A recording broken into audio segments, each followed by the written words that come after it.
നമസ്കാരം, ഏവർക്കും study Nifty മലയാളത്തിന്റെ ഡെയിലി മാർക്കറ്റ് ന്യൂസിലേക്ക് സ്വാഗതം. ഇന്ന് ജനുവരി 31 വെള്ളിയാഴ്ചയാണ്. യൂണിയൻ ബഡ്ജറ്റ് 2025 ഫെബ്രുവരി 1 നാളെ finance minister Shrimati Nirmala Sitharaman present ചെയ്യും. ആദായ നികുതി ക്രമീകരണം, GST യുക്തിസഹമാക്കൽ, അടിസ്ഥാന സൗകര്യ നിക്ഷേപം, ഉൽപാദനം, കൃഷി, ടൂറിസം തുടങ്ങിയ പ്രധാന മേഖലകൾ ബഡ്ജറ്റിൽ ശ്രദ്ധ കേന്ദ്രീകരിക്കും. ബഡ്ജറ്റുമായി ബന്ധപ്പെട്ട് ബഡ്ജറ്റിന് മുൻപ് നിരവധി സ്റ്റോക്കുകൾ ഇന്ന് ഫോക്കസിൽ ഉണ്ടാവാനുള്ള സാധ്യതയുണ്ട്. ഇനി ഇന്നലെ ക്ലോസ് ചെയ്ത പ്രധാനപ്പെട്ട ഗ്ലോബൽ മാർക്കറ്റുകളിൽ നിന്ന് ആരംഭിക്കാം. ആദ്യം US മാർക്കറ്റ്. നാലാം പാദത്തിൽ US സമ്പദ് വ്യവസ്ഥ വളർച്ച മന്ദഗതിയിലായി. ഫെഡറൽ റിസർവ് പലിശ നിരക്ക് കുറയ്ക്കുന്നതിന്റെ പ്രതീക്ഷകൾ വീണ്ടും ഉയർന്നതോടെ US മാർക്കറ്റുകൾ ഇന്നലെ പോസിറ്റീവിലാണ് ക്ലോസ് ചെയ്തത്. ഡൗ ജോൺസ് 0.52% ഉയർന്നു. S&P 500 0.53% നേട്ടത്തിലും നാസ്ഡാക്ക് 0.25% നേട്ടത്തിലുമാണ് ഇന്നലെ ക്ലോസ് ചെയ്യുന്നത്. യൂറോപ്യൻ മാർക്കറ്റുകളും നല്ല നേട്ടത്തിൽ തന്നെയായിരുന്നു ഇന്നലെ ക്ലോസ് ചെയ്യുന്നത്. US ലിസ്റ്റ് ചെയ്ത ഇന്ത്യൻ കമ്പനികളുടെ പ്രകടനത്തിലേക്ക് വന്നാൽ ഇൻഫോസിസ് 0.53% നേട്ടത്തിലും, വിപ്രോ ഒരു മ്യൂട്ടഡ് അവസ്ഥയിലും, ICICI ബാങ്ക് 0.66% നേട്ടത്തിലും, HDFC ബാങ്ക് 1.56% നേട്ടത്തിലുമാണ് ഇന്നലെ ക്ലോസ് ചെയ്യുന്നത്. ഡോക്ടർ റെഡ്ഡി 2% മുകളിൽ നേട്ടത്തിൽ ക്ലോസ് ചെയ്തപ്പോൾ റിലയൻസ് ഇൻഡസ്ട്രീസ് 0.36% നേട്ടത്തിലുമാണ് ഇന്നലെ ക്ലോസ് ചെയ്യുന്നത്. മറ്റ് അസറ്റ് ക്ലാസുകളിലേക്ക് വന്നാൽ ക്രിപ്റ്റോ കറൻസിയിൽ ബിറ്റ്കോയിൻ $1,05,000 മുകളിലായിട്ടാണ് ഇപ്പോൾ ട്രേഡ് ചെയ്യുന്നത്. ഗോൾഡ്, സ്പോട്ട് ഗോൾഡ് ഇന്നലെ 1.3% നേട്ടത്തിലും ക്ലോസ് ചെയ്തു.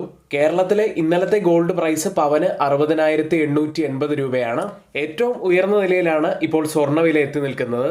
ഓയിൽ പ്രൈസുകൾ ഇന്നലെ ചെറിയ നേട്ടത്തിലുമാണ് ക്ലോസ് ചെയ്തിട്ടുള്ളത്. ഇന്ന് വളരെ പ്രധാനപ്പെട്ട ഒരു ദിവസം ആയതുകൊണ്ട് തന്നെ എല്ലാവരും വളരെ ശ്രദ്ധാപൂർവം ട്രേഡ് എടുക്കാൻ ശ്രമിക്കുക. ഇനി രാവിലെ 9 മണി മുതൽ 3:30 വരെ എല്ലാ എഡ്യൂക്കേഷണൽ വ്യൂസും നമ്മുടെ എഡ്യൂക്കേഷണൽ പെയ്ഡ് ടെലഗ്രാം ചാനലിലാണ് നമ്മൾ കൊടുക്കാറുള്ളത്. അപ്പോൾ ആർക്കെങ്കിലും ആ ഗ്രൂപ്പിൽ ജോയിൻ ചെയ്യാൻ താല്പര്യമുണ്ടെങ്കിൽ തൊട്ട് മുകളിൽ നമ്മളിവിടെ ഒരു വാട്സപ്പ് നമ്പർ നൽകിയിട്ടുണ്ട്. ആ നമ്പറിൽ മെസ്സേജ് അയച്ച് നിങ്ങൾക്ക് ആ ഗ്രൂപ്പിൽ ജോയിൻ ചെയ്യാവുന്നതാണ്. ഇനി ഇന്നത്തെ നമ്മുടെ വീഡിയോയുടെ ലൈക്ക് ടാർഗറ്റ് 200 ലൈക്കുകളാണ്. എല്ലാ സുഹൃത്തുക്കളും ലൈക്ക് ചെയ്യാൻ ശ്രമിക്കുക. ഇനി നമ്മുടെ ചാനൽ ആരെങ്കിലും സബ്സ്ക്രൈബ് ചെയ്യാൻ മറന്നു പോയിട്ടുണ്ടെങ്കിൽ ദയവ് ചെയ്ത് ചാനൽ കൂടി ഒന്ന് സബ്സ്ക്രൈബ് ചെയ്യുക. ഇന്ന് നമ്മൾ ശ്രദ്ധിക്കേണ്ട പ്രധാനപ്പെട്ട കുറച്ച് വാർത്തകളിലേക്കാണ്. ആദ്യമായി ഇന്നലെ പുറത്തു വന്ന പ്രധാനപ്പെട്ട ഒരു കമ്പനിയുടെ റിസൾട്ടിലേക്ക് തന്നെയാണ്.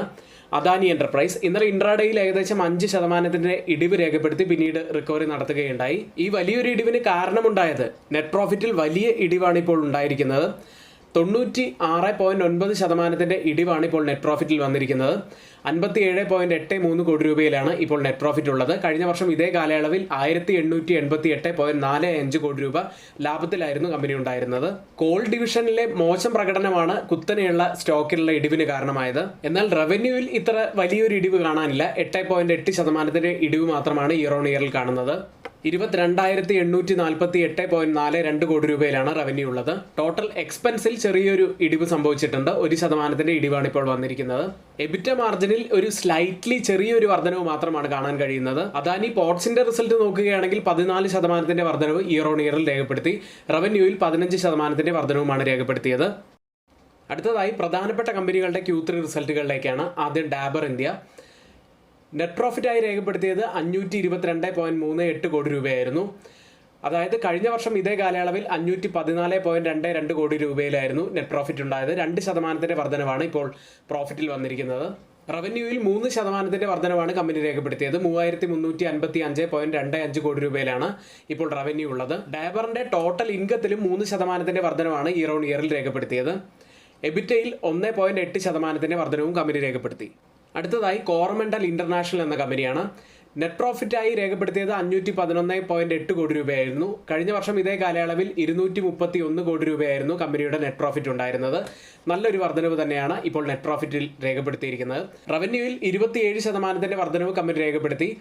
6,935 കോടി രൂപയിലാണ് റവന്യൂ ഉള്ളത്. അടുത്തതായി ഗെയിൽ എന്ന കമ്പനി.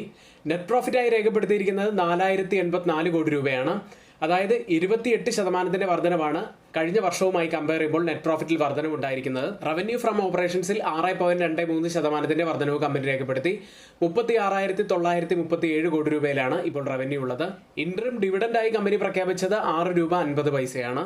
അടുത്തതായി ഭാരത് ഇലക്ട്രോണിക്സ് ലിമിറ്റഡ് ആണ്. നെറ്റ് പ്രോഫിറ്റായി കമ്പനി രേഖപ്പെടുത്തിയത് 1316 കോടി രൂപയാണ്. അതായത് നെറ്റ് പ്രോഫിറ്റിൽ 47.3% വർധനവാണ് കമ്പനി രേഖപ്പെടുത്തിയത്. റവന്യൂവിൽ 39% വർധനവ് കമ്പനി രേഖപ്പെടുത്തി 5756 കോടി രൂപയിലാണ് റവന്യൂ ഉള്ളത്. അതായത് എസ്റ്റിമേറ്റുകളെ ബീറ്റ് ചെയ്യുന്ന ഒരു റിസൾട്ട് തന്നെയായിരുന്നു കമ്പനിയുടെ ഭാഗത്ത് നിന്ന് പുറത്തു വന്നത്. അടുത്തത് ക്ലീൻ സയൻസ് എന്ന കമ്പനിയാണ്. നെറ്റ് പ്രോഫിറ്റിൽ 4.8% വർധനവാണ് ഇയർ ഓൺ ഇയറിൽ രേഖപ്പെടുത്തിയത്. നെറ്റ് പ്രോഫിറ്റ് 65.6 കോടി രൂപയിലാണ്.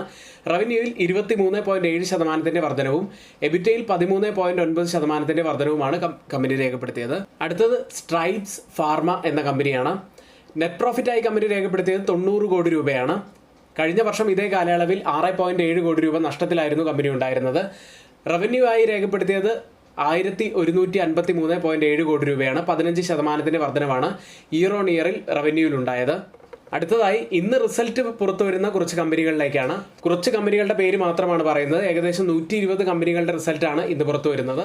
സൺഫാർമ, വേദാന്ത, ONGC, PNB, Nestle, Marico, UPL, IndusInd bank, LIC housing finance, IRB infra, Aster DM health, Poonawalla finance, Bandhan bank, Inox wind തുടങ്ങിയ കമ്പനികളുടെ റിസൾട്ടുകളാണ് ഇന്ന് പുറത്തു വരുന്നത്. ഇനി മറ്റൊരു കാര്യമുള്ളത്, നമ്മുടെ ഓപ്ഷന്റെ ബേസിക്സ് മുതലുള്ള കാര്യങ്ങൾ അറിയാത്ത ഒത്തിരി പേരുണ്ട്. ഓപ്ഷന്റെ ബേസിക്സ് മുതലുള്ള കാര്യങ്ങൾ വളരെ കുറഞ്ഞ ഫീസിൽ നിങ്ങൾക്ക് പഠിക്കാനുള്ള ഒരു സുവർണാവസരം ഇവിടെ ഞങ്ങൾ ഒരുക്കുകയാണ്. വെറും 750 രൂപയ്ക്ക് വെറും 4 ക്ലാസ്സുകൾ കൊണ്ട് നിങ്ങൾക്ക് ഓപ്ഷന്റെ ബേസിക്സ് മുതലുള്ള കാര്യങ്ങളെക്കുറിച്ച് നല്ലൊരു ഐഡിയ ഉണ്ടാക്കാൻ സാധിക്കും. ഓപ്ഷൻസ് നമുക്ക് ഹെഡ്ജ് ചെയ്യാൻ കഴിയുന്ന നല്ലൊരു ടൂള് തന്നെയാണ്. അതുകൊണ്ട് അത് ശ്രദ്ധാപൂർവ്വം മാത്രം ഉപയോഗിക്കാൻ ശ്രമിക്കുക. അതിനായി ആർക്കെങ്കിലും ഈ ക്ലാസ്സിൽ ജോയിൻ ചെയ്യാൻ താല്പര്യമുണ്ടെങ്കിൽ തൊട്ടുമുകളിൽ നമ്മൾ ഇവിടെ നൽകിയിരിക്കുന്ന വാട്സാപ്പ് നമ്പറിൽ മെസ്സേജ് അയച്ച് നിങ്ങൾക്ക് ആ കോഴ്സിൽ ജോയിൻ ചെയ്യാവുന്നതാണ്. അടുത്തതായി FIDA ആക്ടിവിറ്റിയാണ്. വീണ്ടും വലിയ സെല്ലിങ്ങിലേക്ക് തന്നെ FIS തിരികെ പോയിരിക്കുകയാണ്.